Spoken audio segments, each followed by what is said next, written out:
रोज रोज एक ही जैसा काम कर करके हम सभी बोर हो जाते हैं।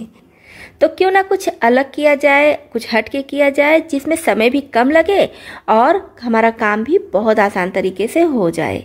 नमस्ते दोस्तों, मैं हूँ छाया और आपके अपने चैनल छाया रसोई में एक बार फिर से आपका बहुत बहुत स्वागत है।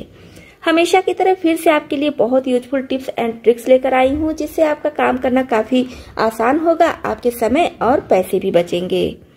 तो दोस्तों, इसी तरह से और भी ज्यादा यूजफुल टिप्स एंड ट्रिक्स देखने के लिए हमारे फेसबुक पेज को भी फॉलो करें।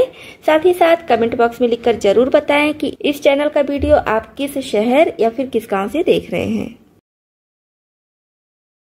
अखरोट हम सभी के घरों में आता ही है और छिलके वाला अखरोट भी कभी न कभी आता ही होगा। तो इसके छिलके को ज्यादातर लोग फेंक देते हैं, लेकिन अब से आप अखरोट के छिलके फेंकने से पहले उसमें से कुछ छिलके जरूर निकाल लीजिए। अखरोट के छिलके को अंदर से अच्छे से साफ कर लेंगे। अब एक छिलके को इस तरह से उल्टा करके रखेंगे और ऊपर इस तरह से लगा देंगे फेविकोल। आप कोई भी चिपकाने वाला चीज ले लीजिए जिससे ये अच्छे से चिपक जाए, और दूसरे अखरोट के छिलके को इसके ऊपर इस तरह से रख देंगे। वीडियो में आपको दिख रहा होगा किस तरह से मैं रख रही हूँ, सेम इसी तरह से रखना है। तो इसको हम तब तक छोड़ देंगे जब तक कि अच्छी तरह से सूख ना जाए। 3 से 4 घंटे में बहुत अच्छे से, बहुत मजबूती से ये सूख जाएगा। तो इधर देखिए, अच्छी तरह से ये सूख गया है, अच्छे से इसमें चिपक गया है। फेविकोल से भी बहुत अच्छे से चिपक जाता है, बस थोड़ा सा समय लगता है। तो अब हम एक पीस लेंगे, इसमें डालेंगे व्हाइट सीमेंट। तो अगर आपके पास व्हाइट सीमेंट है तो डाल दीजिए, वाल पुट्टी है तो वो भी ले लीजिए, क्योंकि थोड़े से की ही जरूरत है। ये सब चीजें नहीं है तो फिर आप ले लीजिए गमले वाली मिट्टी। गमले में, गमला तो कुछ ना कुछ तो होगा आपके घर में, उसमें की थोड़ी सी मिट्टी निकाल लीजिए और इसमें मिट्टी अच्छे से प्रेस करके डाल दीजिए। अब इसमें थोड़ा थोड़ा पानी डालकर इसको मिक्स कर लेंगे, क्योंकि हमें थोड़ा सा ही चाहिए, तो बस इसी में मैं बना ले रही हूँ। तो थोड़े की और जरूरत है, ऊपर से थोड़ा सा और डालेंगे। व्हाइट सीमेंट डालने के बाद अब अच्छे से इसको प्रेस कर देंगे, खूब बढ़िया से ऐसे प्रेस कर देंगे। बहुत ज्यादा पानी डालने की जरूरत नहीं है, बस इतना ही पानी डालेंगे जितने से कि इसका टाइट डो जैसा तैयार हो जाए। और बस एक साइड में ही हमें व्हाइट सीमेंट लगाना है। तो अच्छे से ये सेट हो गया है। अब क्या करेंगे, कोई माचिस की तीली ले लीजिए या फिर टूथपिक ले लीजिए। मैं यहाँ पर फ्रूट खाने वाला ली हूँ, तो इससे इसमें हम 6-7 जगह ऐसे अंदर तक छेद कर देंगे। अब इसको रख देंगे पूरी तरह से सूखने के लिए, और इस वाले को ऐसे ही रहने देंगे, इसमें कुछ भी अभी करने की जरूरत नहीं है। अब ये अच्छी तरह से सूख चुका है, ये देखिए। आप चाहे तो कलर कर दें, चाहे तो ऐसे ही रहने दें। ऐसे भी देखने में काफी अच्छा लग रहा है। तो मैं इसको सिल्वर कलर में इस तरह से कलर कर दे रही हूँ, क्योंकि अभी मेरे पास सिर्फ सिल्वर कलर है, तो उसी से कलर कर दे रही हूँ।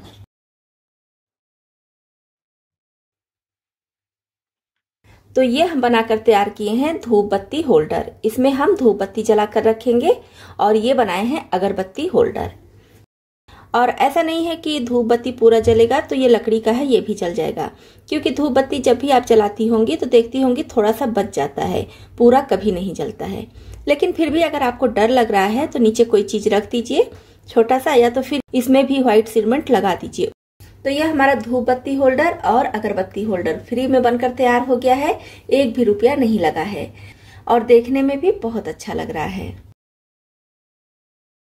जब भी हम नेल कटर से नेल काटते हैं तो कटा हुआ नेल कमरे में या फिर जहां भी काटते हैं वहां पर इधर उधर फैल जाता है, जो देखने में बिल्कुल भी अच्छा नहीं लगता है, गंदगी भी फैल जाती है। तो इसी के लिए बहुत अच्छी टिप लाई हूँ। जब भी आप नेल काटिए तो इस तरह का पॉली बैग लीजिए। ये पॉली बैग अक्सर हम सभी के घरों में जाने अनजाने आ ही जाता है, सब्जियों के साथ आ जाता है, फल के साथ आ जाता है। और ध्यान रखिए कि जो इस तरह से ट्रांसपेरेंट वाला होता है उसी को लीजिएगा। इसमें हम ऐसे उंगली को रख के इसमें नेल काटेंगे। तो ये देखिए, हमारा नेल बहुत अच्छे से कट जाएगा, और जो भी कटा हुआ नेल रहेगा वो पॉलीथीन में ही रहेगा, तो इसको आप बाद में अपना हटा सकती हैं। और पॉलीथीन लेते समय ध्यान रखिए कि जो धुंधला वाला होता है वो नहीं लेना है, जिससे आपको बाहर से अच्छे से दिखे। ये पॉलीथीन एकदम ट्रांसपेरेंट है, इसमें कुछ भी आप रख देंगी तो बहुत अच्छे से बाहर से दिखता है, तो नेल काटने में भी कोई दिक्कत नहीं होगी, बहुत अच्छे से दिखेगा। हम सभी के घरों में कुछ न कुछ ऐसे बर्तन होते ही हैं जिसकी जरूरत रोज रोज नहीं पड़ती है, कभी 2-4 महीने पर, साल भर पर उसकी जरूरत पड़ती है। जैसे ये प्रेशर कुकर है, ये काफी बड़ा प्रेशर कुकर है, तो इसकी जरूरत हमें भी रोज रोज नहीं पड़ती है, कभी कभार इसकी जरूरत पड़ती है। इसका यूज करने के बाद अब इसको अच्छे से मांज कर, धुलकर, सुखाकर इसको फिर से मुझे रखना है। तो बड़े बर्तन को मैं कैसे रखती हूँ जिससे बर्तन बिल्कुल भी खराब ना हो, और फिर जब हम इसको निकालें तो बहुत ज्यादा हमें मेहनत करने की जरूरत ना पड़े, हमें साफ सुथरा बर्तन मिल जाए। तो इसके लिए हमें चाहिए पुराना टी शर्ट। अब जैसे फटा पुराना टी शर्ट हम सभी के घरों में होता है, तो अगर आपके पास गोल गले वाला टी शर्ट है तब आपको बटन नहीं मिलेगा, बटन बंद करने की जरूरत भी नहीं है। और अगर इस तरह से कॉलर वाला टी शर्ट है तो इसका बटन बंद कर दीजिए। इसको हम इस तरह से उल्टे की तरफ से ऐसे खोलेंगे, ये उल्टा साइड है और इधर सीधा है। अब इस प्रेशर कुकर को इसमें ऐसे रखेंगे।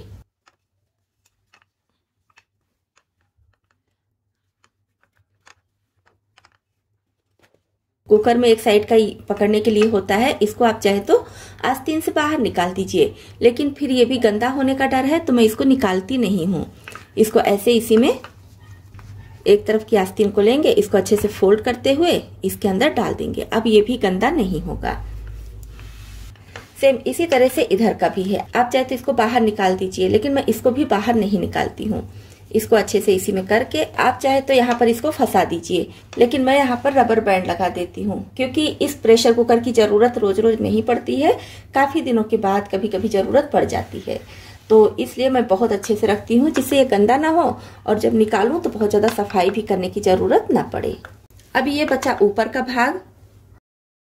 ऊपर के भाग को सारा अंदर कर देंगे, बस इतना ही रखेंगे जितने से कुकर अच्छी तरह से ढक जाए। और जब ये अच्छे से ढक जाए तो यहाँ भी सीटी को लेते हुए एक रबर बैंड लगा देंगे, जिससे इस टी शर्ट के हटने का बिल्कुल भी डर ना हो। तो हमारा प्रेशर कुकर देखिए बहुत अच्छे से सेफ है, ना तो इसमें किसी तरह की गंदगी जाएगी, ना ही कीड़े मकोड़े जाएंगे, और ना ही गंदा होने का डर रहेगा। तो इस तरह से आप भी अपने पुराने टी शर्ट से प्रेशर कुकर को बिल्कुल सेफ रख सकती हैं। चाहे तो किचन में ही कहीं रख दीजिए, या जहां भी आप बर्तन को रखती हैं वहां पर रख दीजिए। तो आपका प्रेशर कुकर भी बिल्कुल गंदा नहीं होगा। और प्रेशर कुकर ही नहीं, आपके जितने भी बड़े बड़े बर्तन हो, कढ़ाई वगैरह हो, उसको भी इसी तरह से पुराने टी शर्ट में करके रख सकती हैं। तो आप पुराने टी शर्ट का इस तरह से बहुत अच्छा यूज कर सकती हैं। तो ये टिप आपको पसंद आई हो तो लाइक जरूर कीजिएगा। नेक्स्ट टिप के लिए गैस पर तड़का पैन चढ़ाएंगे और इसमें 2 चम्मच सरसों का तेल डालेंगे। तेल जब लगे कि गर्म हो गया तो 2-3 जीरा डालकर देख लेंगे। तेल जब अच्छे से गर्म हो जाए तब बाकी का 1 छोटा चम्मच या फिर आधा छोटा चम्मच जीरा डाल देंगे। साथ में थोड़ा सा हींग डालेंगे। जीरा चटक जाए तो 1 छोटा प्याज बारीक कटा हुआ डाल देंगे। इसी के साथ में डाल देंगे 2 लहसुन की पत्ती। अभी ताजे लहसुन का सीजन है तो लहसुन की पत्ती यानी कि गार्लिक लीव्स मार्केट में बहुत आ रहा है, तो 2 पत्ती छोटे टुकड़ों में इस तरह से काट कर डाल देंगे। और साथ में 2 से 3 सूखी हुई लाल मिर्च इस तरह से तोड़कर डाल देंगे। आप चाहे तो काट कर डाल दीजिए। अब लो फ्लेम पर चलाते हुए सारी चीजों पर हल्का सा कलर आने देंगे। तो हम यहाँ पर तैयार कर रहे हैं दाल का तड़का। इस तड़के से किसी भी तरह की दाल हो, दाल का स्वाद कई गुना बढ़ जाता है। तो जब तड़के पर कलर आ जाए तब ये तड़का हम डाल देंगे दाल में, और तड़का डालने के बाद तुरंत इसको ढक देंगे जिससे इसके खुशबू निकलने ना पाए। और 2 से 3 मिनट इसी तरह से ढके रहने देंगे। उसके बाद दाल में इसको मिक्स कर देंगे। तो इस तरह से जब आप हरे लहसुन को डालकर दाल में तड़का लगाएंगी तो देखेंगी दाल का स्वाद बहुत ज़्यादा बढ़ जाता है। हरा लहसुन वैसे हर मौसम में नहीं मिलता है, लेकिन अभी सर्दियों के मौसम में खूब मिलता है। तो जब तक मार्केट में हरा लहसुन मिल रहा है तब तक आप दाल में इस तरह से तड़का लगा सकती हैं। तो दोस्तों, आपको इसमें से कौन सी टिप ज्यादा पसंद आई और कौन सी पहले से पता थी, कमेंट बॉक्स में लिखकर जरूर बताइएगा। इसी तरह से और भी ज्यादा यूजफुल टिप्स एंड ट्रिक्स देखने के लिए, और अगर आप चैनल पर नए आए हैं तो हमारी यूट्यूब फैमिली में शामिल होने के लिए इस चैनल को सब्सक्राइब भी कर लीजिएगा।